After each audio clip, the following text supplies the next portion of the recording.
The recording you're about to hear is from 1967, and it perfectly describes the world we live in today. Recorded by Myron C Fagan, an American filmmaker who claimed to have seen secret documents that not only prove the existence of the Illuminati, but also link them to major events that occurred worldwide. These seemingly random events were not random at all. They were carried out by a secret group of individuals who have been orchestrating these events since the beginning of time. This satanic plot was launched back in the 1760s when it first came into existence under the name of the Illuminati. This Illuminati was organized by one Adam Weishaupt, born a Jew, who was converted to Catholicism and became a Catholic priest, and then, at the behest of the then newly organized House of Rothschild, defected and organized the Illuminati. Naturally, the Rothschilds financed that operation. And every war since then, beginning with the French Revolution, has been promoted by the Illuminati, operating under various names and guises. I say under various names and guises because after the Illuminati was exposed and became too notorious, Weishaupt and his co-conspirators began to operate under various other names. In the United States, immediately after World War I, they set up what they called the Council on Foreign Relations, commonly referred to as the CFR. And this CFR is actually the Illuminati in the United States. And its hierarchy, the masterminds in control of the CFR, to a very great extent, are the descendants of the original Illuminati conspirators. But to conceal that fact, most of them changed their original family names to American-sounding names. For example, the true name of the Dillons, Clarence and Douglas Dillon, once Secretary of the U.S. Treasury Department, is Lepowski. I'll come back to all this later. There is a similar establishment of the Illuminati in England, operating under the name of the British Institute of International Affairs. There are similar secret Illuminati organizations in France, Germany, and other nations operating under different names. And all these organizations, including the CFR, continuously set up numerous subsidiary or front organizations that are infiltrated into every phase of the various nations' affairs. But at all times, the operations of these organizations were and are masterminded and controlled by the internationalist bankers, who in turn were and are controlled by the Rothschilds. One branch of the Rothschild family had financed Napoleon.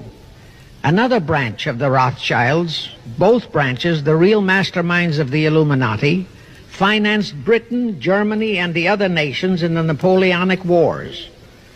Immediately after the Napoleonic Wars, the Illuminati assumed that all the nations were so destitute and so weary of wars that they'd be glad for any solution.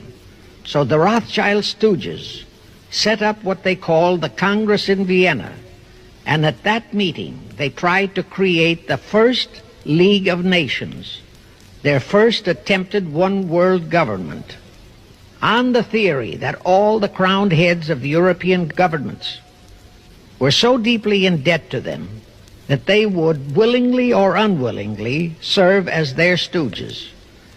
But the Tsar of Russia caught the stench of the plot and completely torpedoed it.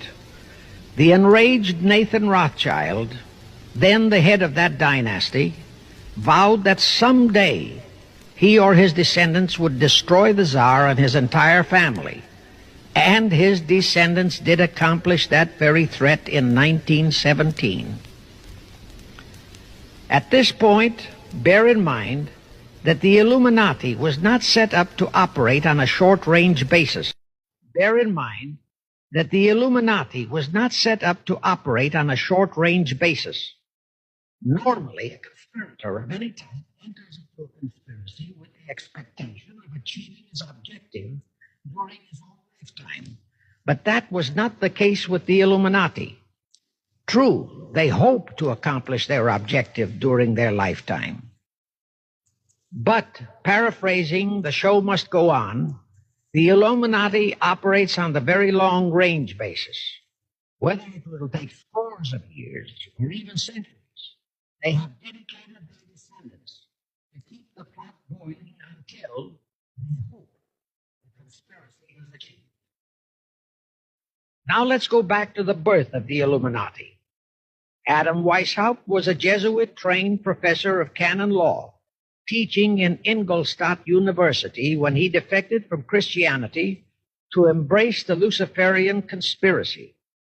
It was in 1770 that the professional moneylenders, the then recently organized House of Rothschild, retained him to revise and modernize the age-old protocols of Zionism, which from the outset was designed to give the synagogue of Satan, so named by Jesus Christ, ultimate world domination, so they could impose the Luciferian ideology upon what would remain of the human race after the final social cataclysm by use of satanic despotism.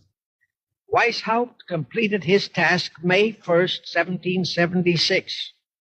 Now you know why May 1 is the great day with all communist nations to this very day. That was the day, May 1, 1776, that Weishaupt completed his plan and officially organized the Illuminati to put the plan into execution.